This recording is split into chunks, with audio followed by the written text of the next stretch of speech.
Good day mga kabutingting. Meron ang gagawin natin ngayon mga kabutingting, itutuloy na natin yung huli natin ginawa kung paano maglagay ng relay sa outlet. Lalagyan natin siya ng relay. Ito kasing ginawa natin ng huli, di ba, electronics. Pero ikakabit din natin yan. Tuturo natin sa inyo, yung mga hindi pa nakakaalam dyan. Ngayon ang gagawin natin muna kasi, ilalagay natin siya na sa box para maganda siyang tingnan. Halimbawa, nilagay na natin siya sa pader, nilagay na natin siya ganyan, no? Kinanya na natin siya sa pader, tapos nasa likod siya ng rep para ilalagay. Ito yung pinaka-safety na saksakan na gagamitin natin dito sa refrigerator. Ayan, ilalagay na natin sa kaha. Ito yung takip niya. Pinunit ko na lang mga kabutinting. Nilagay natin. Tapos, binutasan ko to para lalagyan natin ng ilaw. Idadagdag natin to sa ilaw. Yan, itatakip natin. Ganyan, halimbawa. Ganyan siya, no? Halimbawa, pag nakakabit na yan, pag naikamada na natin yan, ganito na magiging itsura niya, mga kabutingting. Ganyan na magiging itsura niya, mga kabutingting, pag nandiyan na sa pader. Ayan, di ba maganda? Ayan, Okay. Ang gagawin natin dito mga kabutingting, a-assembly na natin, ilalagay na natin siya sa box. Para maayos ang tingnan, no? Matuto tayo na ilalagay natin siya sa box. Para ito ang gagawin natin magiging panel box, no? Ito kasing box na to, 6x6 to Square box ang tawag rito sa parang, ito kasi utility, kung tawagin to utility. Yung medyo bilog, 4x4, junction box. Ito, square box. Square box to. Kung tawagin na 6x6, may merong 4x8, 6x8, gano'n, may 12 pa nga Nilagyan pa yun, parang sige mga kabutingting, gagawin na natin. Assembly ko muna, maglalagay muna ako ng mga wire. Yandaan nyo mga diagram nyo mga kabutingting, gagawa tayo nito Yan, lalagyan ko muna ng mga wire mga kabutingting. Lalagyan ko muna.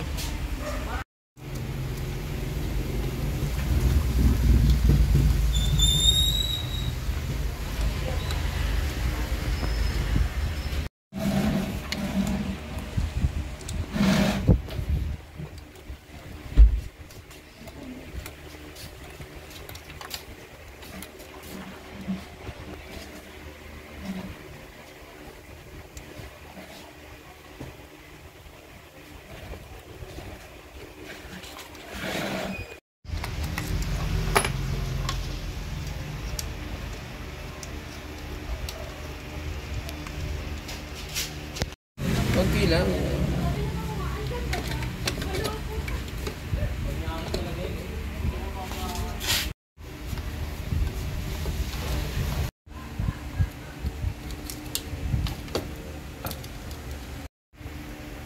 Yung ilaw mga kabutingting, yung ilaw, bali yung sa ilaw, ilalagay lang natin tag isa sa outlet, tag isang butas sa outlet. Isasama lang natin dyan yan. Sasama lang natin dyan. Kaya yung diagram, yun na rin yun. Sasama lang natin dyan kasi para ma-monitor natin kung naka-on yung naka-on ang relay. Ganyan lang yun. Ayan tag-isa lang yan Mamaya, iyaano ko rin dyan yan. Yan.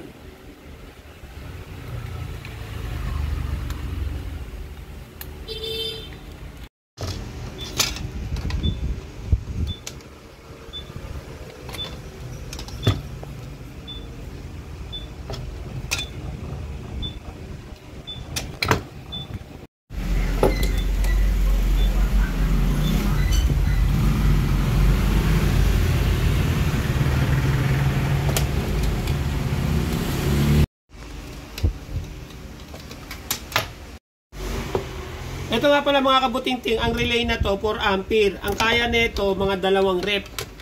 Conforme sa relay nyong ilalagay halimbawa katulad nito 4 ampere.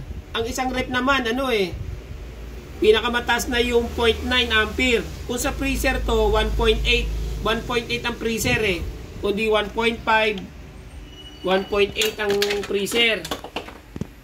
Kaya na ito mga 2 freezer. Basta titingnan nyo kung ang relay nyong nilagay 4 ampere, Basta wag lang tataas sa 4 ampere ang ilalagay nyo rito. Halimbawa, yung rep, yung isang freezer, nasa 1.5. O kahit dalawang 1.5 na freezer, kaya na ito. Kaya, dalawang 1.8 na freezer.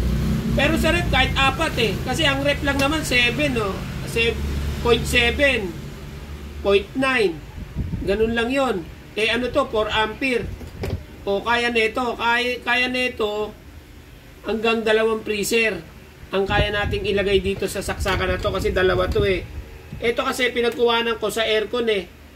1 horsepower. O kaya na ito mga 2 freezer, lalo na yung mga chest type lang, mahinang klase, mababa lang ang amperahe yung mga chest type. Pero yung may malalaking chest type, basta titinan nyo lang yung amperahe kung kaya yung dalawa ang isasaksak nyo. Kung hindi kaya yung 2 freezer, isang freezer, isang rep.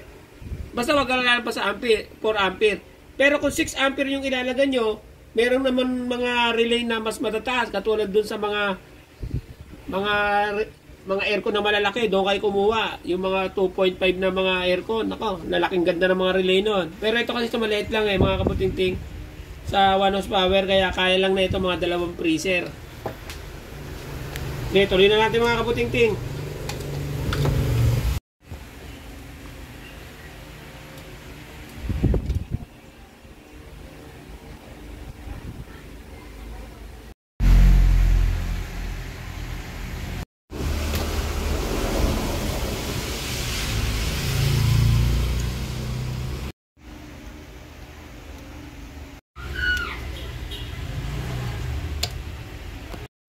Ito mga kabutingting, medyo kayo na rin ang magdiskarte kung paano nyo mapapatibay doon sa loob, paglalagay ng mga bracket. Ito kahit stick glue lang muna sa akin. Pwede nyo lagyan ng cable tie, o kaya bumili talaga kayo ng transformer na talagang ano. Pero may nabibili naman board na 12 volts eh, yung kahit wala ng transformer, may nabibili noon. Ganyan lang siya kalito, 12 volts, maganda yon yung mga sa cellphone. Mas maganda nga yun eh, kasi may tuturnilyo mo. Ito, wala eh. Alam mo naman ako dito. Pag may magagamit ako, ayokong bumili ng gumubili. Sayang ang pera eh. Kaya ako, nangaway na lang ako dito sa mga junk ko. Pero ito kahit stick glue lang, okay lang eh. Kasi pag ganyan naman siya nakalagay eh. Pag ganyan naman tatayo yan. Kaya nakaganyan din naman yan eh. Ito nasa taas. Kaya walang problema eh. Kahit stick glue lang muna. Kaya talihan ko na lang ang cable tie yan pagkatapos.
So mga kabutingting, tapos na. Tetestingin na lang natin itong ginawa nating aparato.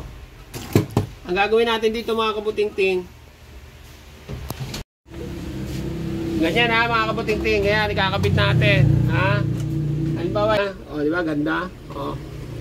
Tetesting na lang natin ito mga kabutingting. Sasaksak na natin mga kabuting-ting ha, para matesting natin ha. Ayan. Halimbawa, i-on natin yan. Ayun oh, may ilaw siya oh. Ayan oh. Halimbawa, biglang nawala ng kuryente. Ayan, hinugot natin, nawala ng kuryente. Pag yan sinaksak natin, hindi kaagad mag-on yan. Halimbawa, katulad yan, oh, mga ilang minuto, isang oras, tagal yan. Mga ilang minuto lang. Oh, nakita natin, nakapagpahinga yung rep natin, hindi kaagad nasisira. O na natin. Oh. Sa susunod niya mga kabuting-ting, lalagyan na lang natin ng relay. Hindi na tayo gaganyan, automatic. Ayan, manual lang yan.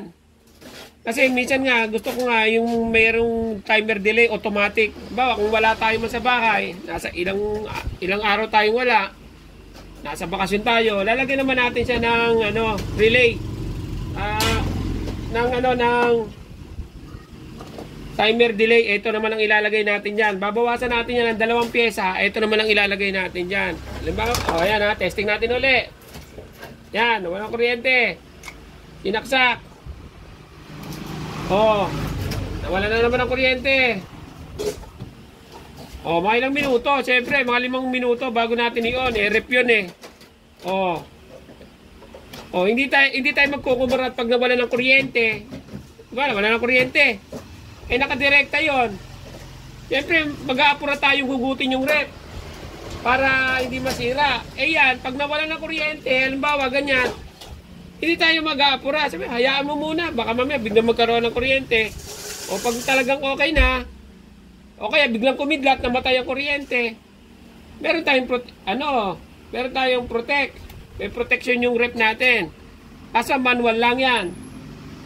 Sa susunod, ang ilalagay natin, lalagyan naman natin ng timer delay para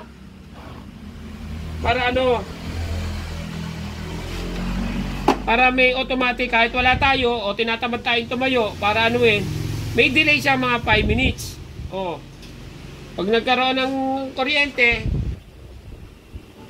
hindi muna rin kaagad siya namatay, biglang mag-on. Hindi kaagad siya kasi may delay. Ituturo natin tayo mga kabuting-ting kung paano iwa-wiring to. Kasi iba wiring nito kaysa dyan sa iba. Kasi DC volt yan eh. DC volt ang ginagamit nating relay. Hindi katulad dito. Ito, yung wiring niyan, puro AC kasi yan eh. Doon iba. Iba dyan eh. Kaya ituturo natin sa inyo. Kaya abangan nyo yung mga video ko, yung mga kabuting-ting. Para sa susunod na video natin, malaman nyo naman kung paano natin lagyan ng delay. Ito ang safety natin sa refrigerator. Kaya sa susunod, pag nagturo na tayo ng refrigerator, alam na natin yan na ito ang dapat gagamitin. Tsaka kailangan marunong kayo mag-tester. Sa mga hindi pa talaga marunong, panoodin nyo yung tester ko na kung paano gumamit ang multitester. Para sa susunod natin hindi kayo mga pa. Mga kabuting-ting, lalagyan natin yung saksakan, yung ventilador Halimbawa, ito yung rep natin, yung ventilador. Ayan, sinaksakan natin. I-on natin mga kabuting-ting. Ayan sabay siya sabay siya nag-on. Tapos, nag-run out. Nawala ng kuryente. Nakasaksak yan. Di ba? Wala pa. Hindi pa umanda ng ventilador. Kumbaga, ngayon natin ng mga 5 minutes para yung rep natin na safety, hindi masira. Pag naka 5 minutes na o 3 minutes, pwede na. On na natin. Kaya mga kabuting-ting, doon lang sa mga sirang board, yung mga board ng aircon na mga electronics, pwede natin kahuyan yon. Gawan natin ng ganyan para mapakinabangan pa yon. Sige ito mga kabuting-ting, sa susunod na lang, gano'n na lang ang gagawin natin, yung may delay na. Kaya, salamat mga kabuting-ting, pinanood nyo itong video ko. Thank you sa inyo.